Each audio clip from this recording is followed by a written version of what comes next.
Horas Madita Salahudna.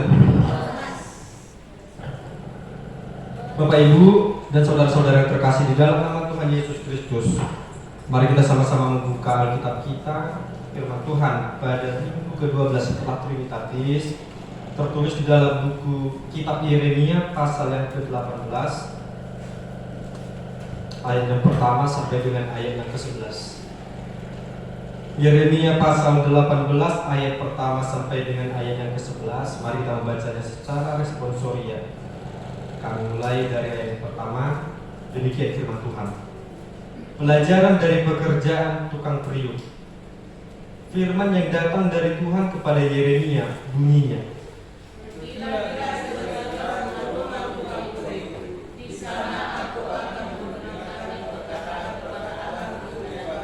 lalu pergilah aku ke rumah tukang periuk, dan kebetulan ia sedang bekerja dengan pelagikan.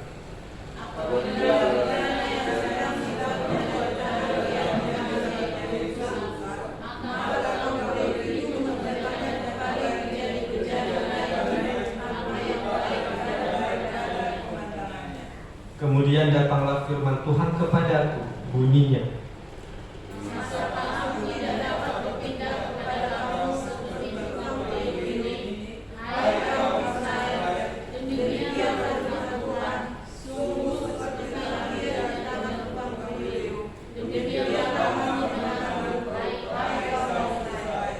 ada kalanya aku berkata tentang suatu bangsa dan tentang suatu kerajaan, bahwa aku akan mencabut, merobohkan, dan membinasakannya. Tetapi apabila bangsa yang terhadap siapa aku berkata demikian telah bertobat dari kejahatannya, maka masalah aku bahwa aku hendak menjatuhkan malapetaka yang orang Ada kalanya aku berkata tentang suatu bangsa dan tentang suatu kerajaan, bahwa aku akan membangun dan menanam mereka.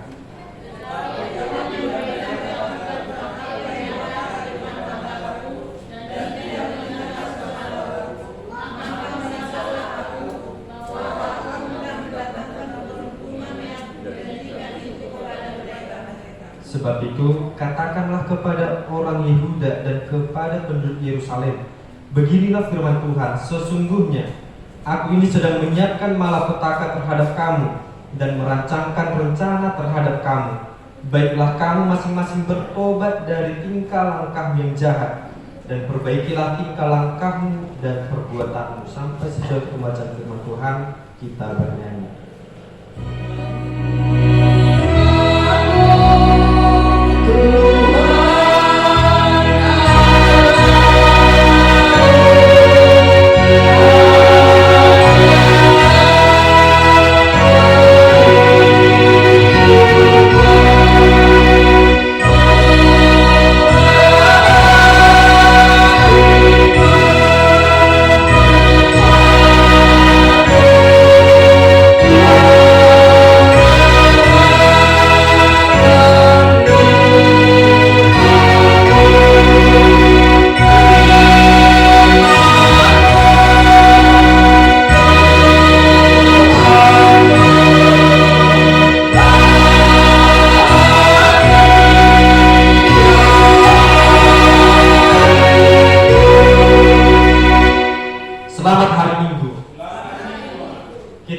Di dalam nama Tuhan Yesus Kristus, Bapak Ibu dan saudara-saudari, tadi kita telah membaca firman Tuhan pada minggu hari ini, tertulis dalam Yeremia pasal 18 ayat yang pertama sampai dengan ayat yang ke-11 dengan tema memperbaiki tingkah laku dan perbuatan. Kita dikasih di dalam nama Tuhan Yesus Kristus dalam perjalanan kehidupan rohani. Tidak ada satupun manusia daripada kita yang menjadi pribadi yang langsung menjadi matang, menjadi pribadi yang langsung menjadi bijaksana, atau menjadi pribadi yang benar di hadapan Tuhan. Ada kalanya kita harus melalui beberapa tahap proses di dalam fase kehidupan sekalipun, Bapak Ibu. Pertama, kita harus menjadi baik, naik tahun menjadi anak-anak, remaja, dewasa, lansia, bahkan kembali kepada tanah. Demikian juga dengan kita, Bapak Ibu. Kita semua sedang berada dalam proses, sebuah proses pembentukan diperuntukkan seperti tanah liat yang baru saja kita bacakan tadi, yang ditanam tukang periuk dalam Yeremia pasal 18 ayat yang pertama sampai dengan 11, membawa kita kepada suatu pembelajaran di dalam bengkel sederhana, di dalam pelarikan, di dalam suatu tempat untuk membuat bejana, yaitu rumah tukang periuk. Di sanalah Tuhan mengajar Yeremia, bukan melalui seminar, bukan melalui ruang kelas atau melalui pengajaran-pengajaran lainnya, tetapi melalui pengamatan yang tajam, melalui pendengaran yang peka, dan kehendak untuk belajar mengikuti perintah Tuhan. Hari ini Bapak Ibu dan saudara-saudari, mari kita belajar. Mari kita belajar bahwa proses itu bagaimana Tuhan Allah membentuk karakter kita, bagaimana Allah memperbaiki tingkah laku kita, bagaimana Tuhan memperbaiki perbuatan kita, dan mengajak kita untuk terlibat aktif dalam pembelajaran rohani yang sejati. Kita yang terkasih dalam nama Tuhan Yesus Kristus, melalui firman Tuhan pada minggu ini ada 4, Bapak Ibu, ada 4 pembelajaran rohani yang akan kita renungkan di dalam firman Tuhan pada saat ini, dan yang akan menjadi bekal kita dalam 1 minggu dalam kehidupan kita, dan akan kita bawa ke rumah kita masing-masing. Pembelajaran pertama dikatakan, proses belajar dimulai atas kehendak Tuhan. Ayat 1 sampai dengan ayat 2 dikatakan demikian.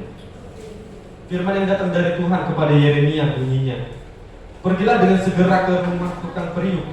Di sana aku akan memperdengarkan perkataan-perkataanku kepadamu. Kita terkasih, kita mengetahui bagaimana latar belakang daripada Yeremia. Dia dipanggil Tuhan ketika masih dalam kandungan.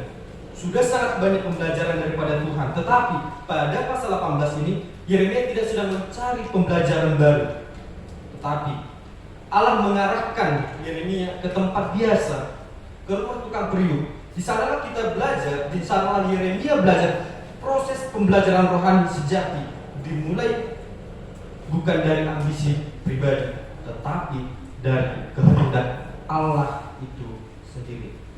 Allah berfirman kepada Yeremia supaya dia berjalan, supaya dia bergerak, tidak diam. Makanya di dalam firman Tuhan dikatakan, pergilah dengan segera. Tidak dikatakan tunggu, nanti saya akan mempersiapkan dahulu. Dengan segera Allah memerintahkan. Allah tidak menyuruh Yeremia untuk diam dan menunggu, Bapak Ibu. Dia harus bergerak, dia harus keluar dari zona nyamannya dan pergi suatu tempat yang telah ditujukan Allah. Seringkali kita berdoa memohon atas jawaban, meminta permintaan, dan kita menantikan jawaban tersebut. Tetapi Tuhan tidak memerintahkan kita untuk melangkah, untuk melakukan suatu perjalanan praktis. Justru Tuhan memerintahkan kita untuk bersabar di dalam proses tersebut. Bapak Ibu, jangan pernah protes terhadap proses yang Tuhan berikan kepada kita semua.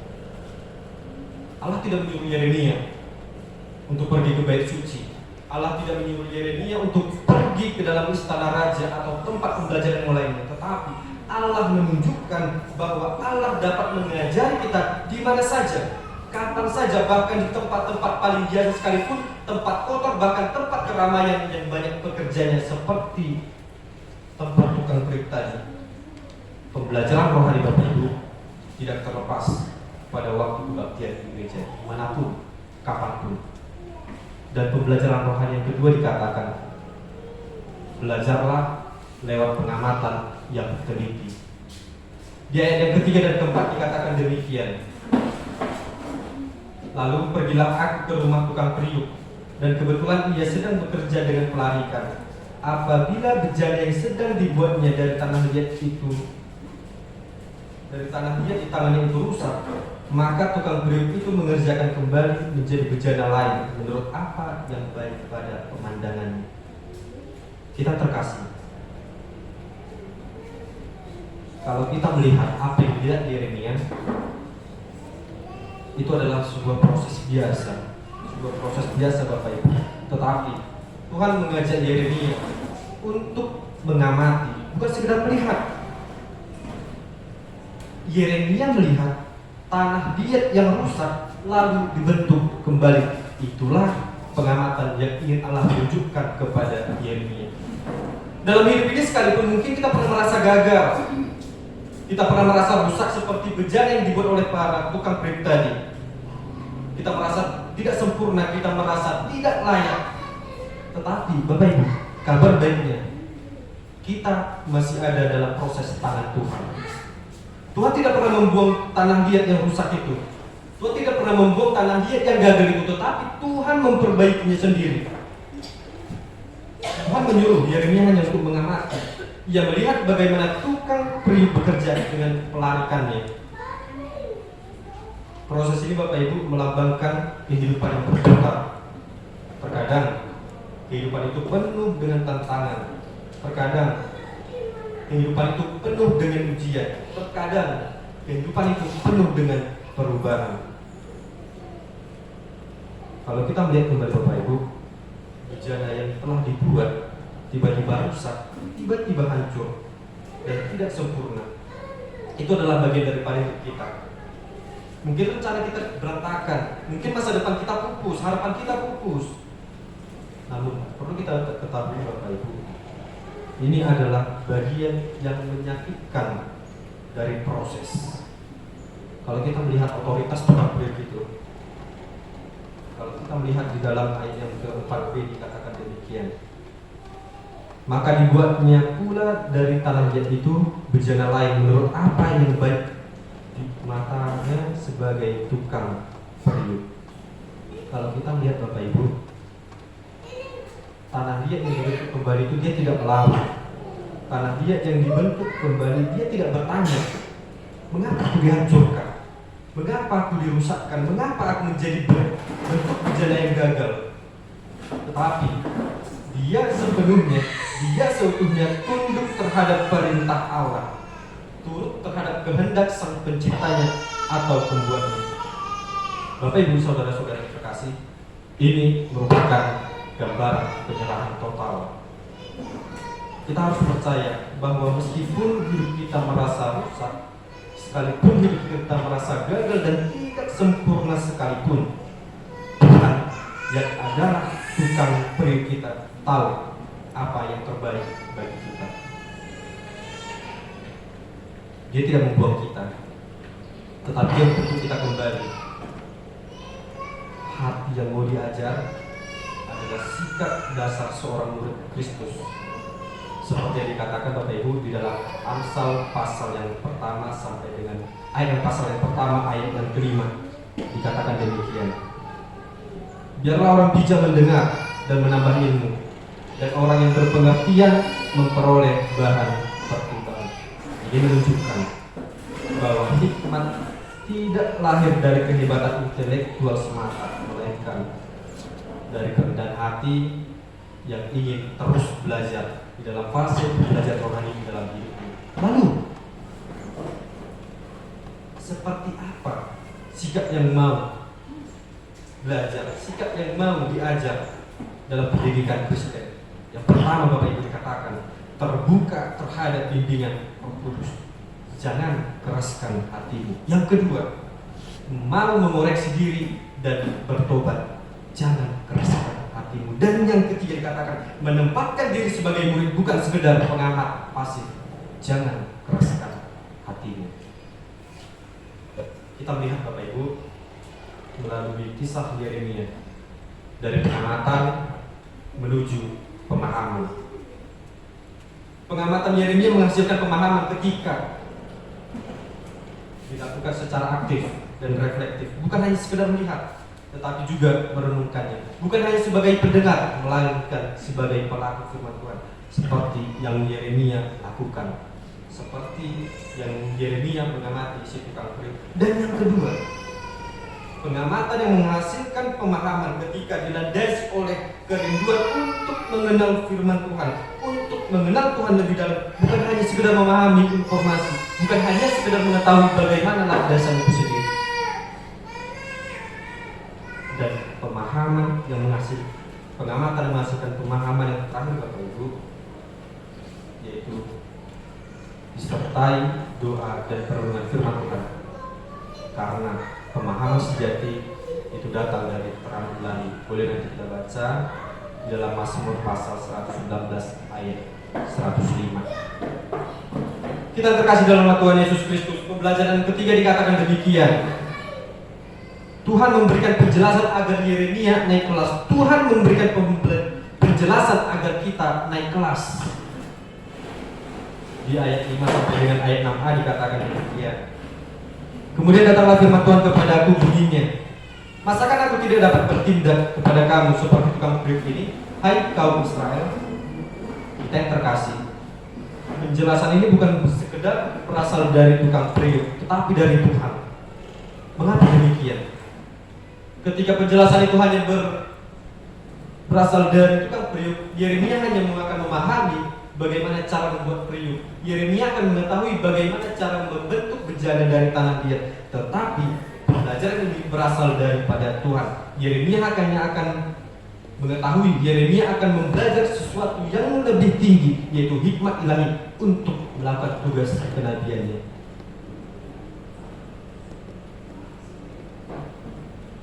Proses belajar rohani Bapak Ibu selain bertujuan untuk meningkatkan kualitas panggilan kita, pengetahuan yang kita terima bukan sekedar untuk pamer. Pengetahuan yang kita terima bukan sekedar untuk memenuhi diri kita sendiri, tetapi untuk pelayanan Tuhan. Layaknya seperti seorang dokter yang tidak hanya belajar tentang obat-obatan, tetapi dia belajar bagaimana cara menyelamatkan nyawa seseorang. Demikian pula seorang nabi, bukan hanya tahu simbol, tapi tahu apa pesan Allah di balik simbol itu untuk diberitakan kembali. Dan pembelajaran kami Bapak Ibu katakan tanggung jawab untuk mengajarkan yang dipahami. Tanggung jawab untuk mengajarkan yang dipahami. Ya, seperti dikatakan demikian. Sebab itu, katakanlah kepada orang Yehuda dan kepada penduduk Yerusalem, beginilah firman Tuhan. Sesungguhnya aku ini sedang menyiapkan malapetaka terhadap kamu dan merancangkan rencana terhadap kamu. Baiklah kamu masing-masing bertobat dari tingkah langkahmu yang jahat, dan perbaikilah tingkah langkahmu dan perbuatanmu. Kita terkasih dalam Tuhan Yesus Kristus, setelah kita membaca firman Tuhan, setelah kita mendengarkan penjelasan tentang firman Tuhan, setelah Yeremia mengamati sekalipun, dia tidak hanya diam, dia mengajar, karena dia mengetahui itulah puncak dari proses suatu belajar rohani. Demikian juga dengan kita telah mengetahui bagaimana tentang firman Tuhan, bagaimana tentang sebagian dari isi firman Tuhan. Bukankah selainnya kita harus mengajarkan kembali apa yang kita ketahui? Karena itu adalah puncak daripada firman Tuhan itu sendiri Bapak Ibu. Lalu yang menjadi pertanyaan besar bagi kita, siapkah kita dibentuk kembali lainnya seperti tanah liat? Kita terkasih dalam Tuhan Yesus Kristus. Kalau di minggu yang lalu kita pernah mendengarkan firman Tuhan bahwasanya hidup manusia seperti rumput dan bunga, sekalipun dia akan tumbuh, dia akan layu. Tetapi pada minggu ini kita diajarkan bahwa hidup manusia itu seperti tanah liat. Tanah liat di tangan Allah. Barangkali di bagian hidup kita ada yang rusak, barangkali di bagian hidup kita ada yang gagal, barangkali di bagian hidup kita tidak sempurna, tetapi Allah itu tidak menyerah. Ketika Allah tidak menyerah, lantas apa alasan kita untuk menyerah? Allah terus bekerja, Allah terus untuk membentuk, Allah terus memperbaiki asal kita mau belajar, mau berjalan, mau melihat dan mendengarkan pesan daripada Allah. Tuhan tidak pernah bosan membentuk bejana yang rusak, tapi Dia senantiasa membentuknya menjadi lebih indah. Tapi itu membutuhkan tanggapan daripada kita. Perbaiki tingkah laku dan perbuatan. Oleh karena itu Bapak Ibu yang terkasih dalam nama Tuhan Yesus Kristus, mari kita belajar seperti Yeremia yang mau belajar atas kehendak Tuhan, yang mau belajar dengan mengamati secara teliti, yang mau belajar mendapatkan penjelasan dari Tuhan, bukan dari dunia, yang mau belajar untuk mengajarkan kembali sebagai bentuk tanggung jawab iman. Kiranya kelak kita menjadi Yeremia kecil yang senantiasa belajar atas kehendak Tuhan, yang senantiasa belajar dengan mengamati secara teliti apa yang terjadi dalam hidup kita, yang senantiasa mendapatkan penjelasan dari Tuhan bukan dari dunia, dan senantiasa mengajarkan kembali sebagai bentuk tanggung jawab. Kiranya kita menjadi bejana-bejana yang indah, layak dipakai oleh Sang Tukang Priuk yang agung, yaitu Yesus Kristus Tuhan kita, untuk memuliakan namanya. Amin. Mari kita bernyanyi.